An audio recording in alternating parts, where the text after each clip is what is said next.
We'll move to the NPP because it is projecting renewed energy within its ranks following the adoption of 54 constitutional amendments at its just-ended National Delegates Conference. Now, one of the most consequential changes is the expansion of the party's electoral college to include former appointees, ex-members of parliament, and past party executives.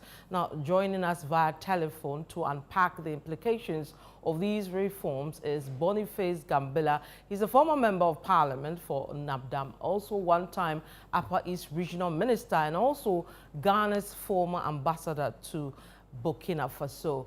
Mr. Gambila, if you can hear me, welcome to Channel One Newsroom. Thank you so much. Now, this new amendment grants voting rights in presidential primaries to former appointees, people like yourself. Was this a long-standing request, and what were some of the internal hurdles in getting the party to adopt this change? Yes, I have been a direct victim of that circumstance. The situation earlier or before has been that if even you were a parliamentary candidate, you had a role to play in the executive, constituency executive. Now, if you lost the election as a parliamentary candidate, then you were not part of the executive in decision making, but you were part of the major contributors of resources to run the constituency. But then you had no voting rights at the other levels.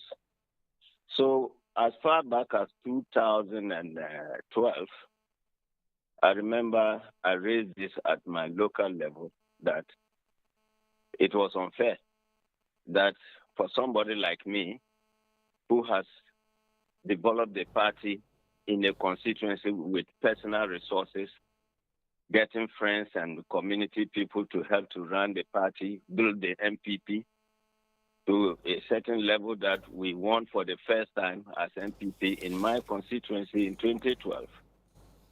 Then we come to primaries, and because I'm not in parliament, I'm not an MP, then I cannot have a voting right to determine who should be my presidential candidate or who should be my national executive member. So we found that unfair. So when we raised it over the years, and I thank God finally it has happened, because expanding it is a gradual process to get into the universal adult suffrage. That's what I think about that. Right. Now, coming out from the conference as well, some, and then looking at the motions and the amendments that were approved, some critics argue that the outcome of the conference reflects a clear tilt in favor of Vice President Dr. Bawumia, former Vice President Dr. Bawumia. How do you respond to suggestions that these reforms are designed to favor a particular candidate? Every situation has its corresponding match, and every illness has its corresponding treatment. Over the years, after every election, we made changes. We reassembled, we evaluated things, and certain new ideas came up. If you look at the Ghana election process since '92, you realize that at the end of each national election, certain things were raised, evaluated, and changes took place. From black and white photos, from thumb printing, to digitalization.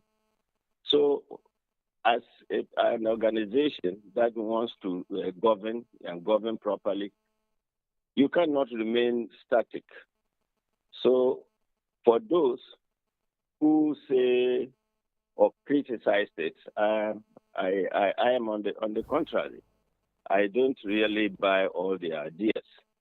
If we tried other situations before, this election, where we have lost so much to the NDC by chance to them, then of course we need to sit back and reevaluate. And if we have reevaluated and we think that we should try certain alternatives. We've got to try them as we have done before. But when you come in thinking, looking for certain preferences, no, it may not work so well. But one thing that is important to take note is that when we talk of leaders, we have a leader coming up different ways. A leader either emerges, a leader is either imposed, a leader is either through a coup making, a leader is either through knowledge or skills, certain talents. So Bawumia emerges as a leader based on the circumstances. So it's not like a coup making, somebody is imposing Bawumia. It's not like Bawumia is imposing himself. At the last 2024, you saw how it happened. We went for primaries, we went for special delegates, Congress, and he was elected throughout. So the vim is there because this is Bawumia who started from holding this party in the Supreme Court, talking and getting all the frustration, answering all the 1,050 questions of the Supreme Court, and proving everything statistically with evidence. But it's just that the Supreme Court at that time wanted some sort of leverage for Ghana, peaceful democracy. And so they decided otherwise.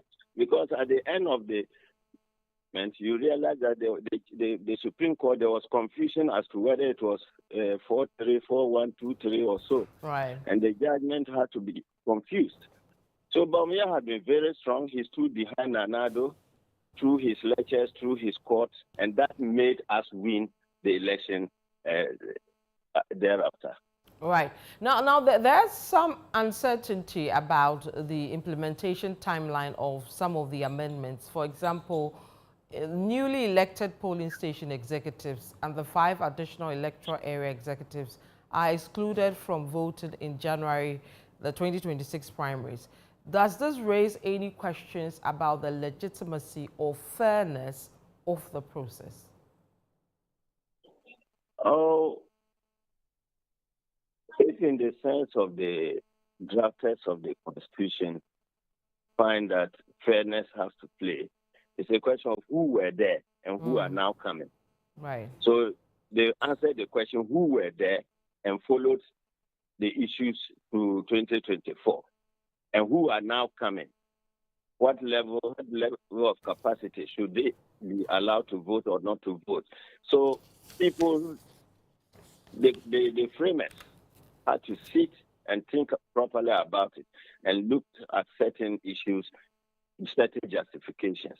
So that one we cannot quarrel with them because the existing executives are still in office until their time is up. Yeah. Just as Nanado had to stay until 7th January. So after 7th December election, the date had to be that he shouldn't perform his duty until 7th January. Nanado had to perform. The previous time, John Mahama had to perform until 7th January. Kufo had to perform until 7th January. Rawlings had to perform until 7th January. Right. So the same thing with our structures. They were elected for a certain period. And if things are changing and they are still in office, they should do their work until their time catches up with them. Right. Now ahead of the conference, former President John Kufuor raised concerns about being sidelined. Now, do you believe the party is doing enough to involve its elders and former officials in key decisions? And have you personally felt excluded from party affairs in recent years? So far as I'm concerned, everybody has been involved in the party. If the former president said he was sidelined, maybe we didn't get the details of the discussion. But I know the former president has attended council meetings. He has attended the opening of the Patriotic Institute. The former president Nanado and the teams have been visiting him. and all those kind of interfacing. So perhaps we did not get his message fully right. And people give different interpretations to it. So as to what prompted him to say so before, during, and after the statement, we don't have that. We only have the usual propaganda from media, just catching a glimpse of I'm sidelined, I am sidelined, So that much, I cannot talk much about that. But you yourself, have you been given the I know opportunity everybody has been involved, and the conference, as we saw, is an indication that everybody is in NPP is so enthusiastic.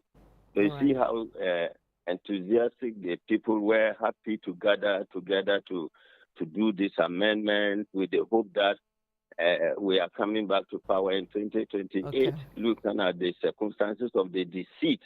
The deceit that NDC deceived the whole country.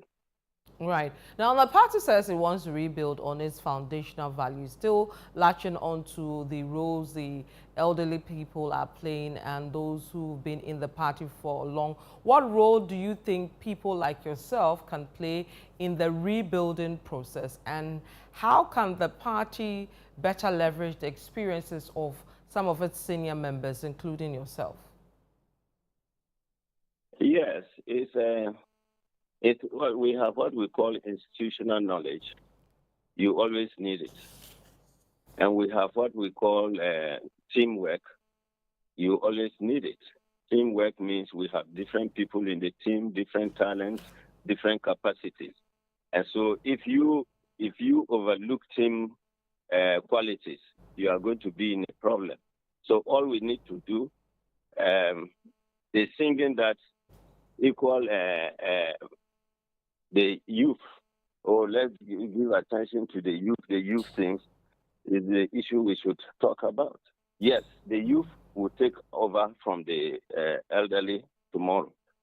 But then we should all have the right to be respected. We should have the right to make our little contributions to the center of the party. Because party is an organization that needs human beings, machines, money, materials. Right. And so all of us have to contribute to the machines, materials, and money. That one is important. And we need to respect each other's views and show that we are really Democrats. Show that we have a listening ear to each other. Okay? Right. And especially the young ones who are very fast at spitting out, how do I put it? Spitting out bad words, bad language. We the elders need to let them know that, no, that is bad training. Right. We all need to value our cultural values. We refer everybody to cultural values. We must respect elderly. We must respect peer groups. Right. We must support each other. So we should work as a team. Everybody has a talent. Everybody has his capacity and capabilities and interests. So we try to get to all those things. That will get the party together as a family. Right. Now, as someone who once served as regional minister for the Upper East region, how do you assess the current security situation in Boko? Have there been tangible steps towards peace, or is the conflict worsening? Yes. Boko, for me, is unfortunate because I happen to have my family part of it in Kustasi. Half my family is in Kusanaba. Binaba. Yes, half my family. We are divided in our home from Nabdam and Kusanaba. But you see, as a regional minister, I don't know what I did. But during my period, there was nobody who offended a Mampusi or a Mampusi was offended a Kusasi. And I was able to be visiting both sides, talking peace, playing together, eating and drinking together, and sharing experiences.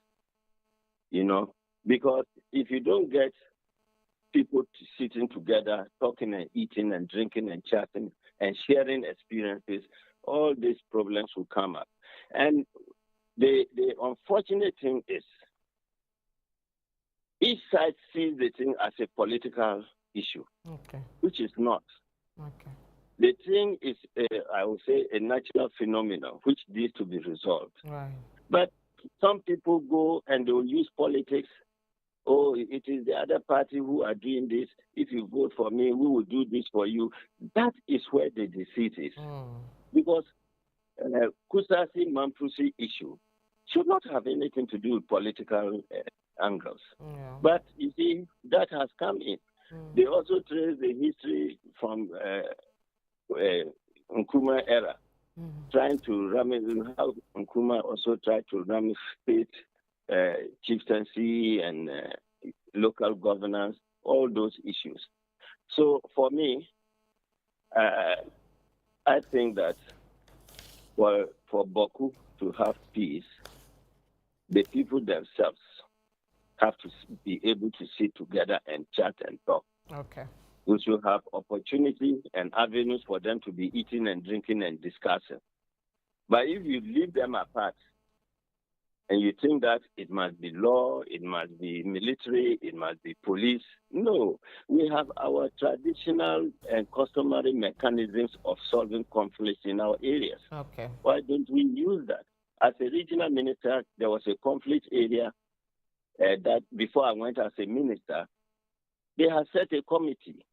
And the committee went through these normal mechanisms, trying to find you are wrong, you are right. And when I took over as a regional minister, I said, no, I wouldn't implement that report. Okay. I rather prefer setting up a traditional mechanism of conflict resolution. Okay. They took me to Parliament. They called me to Parliament to answer why I was releasing the report. I told Parliament point blank. I said, yes, I've seen the report, and the report will not resolve the issue. I think in my own style, I wanted to use the traditional mechanisms. And I used the traditional mechanisms to date. Since I left as a regional minister from 2007, there has never been any conflict in that area, in the vulnerable area. Right. Boku, when I was there, from 2005 to 2007, Boku never stepped each other's stone. There was nobody blamed each other in Boku. Right. So I was a lucky minister, and maybe it depends on how I was doing my things. Right. You need to bring people together. It's easy to bring people together. All right. Those people, we in Boku, we Kusasis, we Mampusis, we are married together, and that makes it easier to solve this problem. All right. Honorable Boniface, we have to leave it here. That is Honorable Boniface Gambila. He's a former member of parliament for Nabdam, also one-time Upper East Regional Minister and Ghana's former ambassador to Burkina Faso.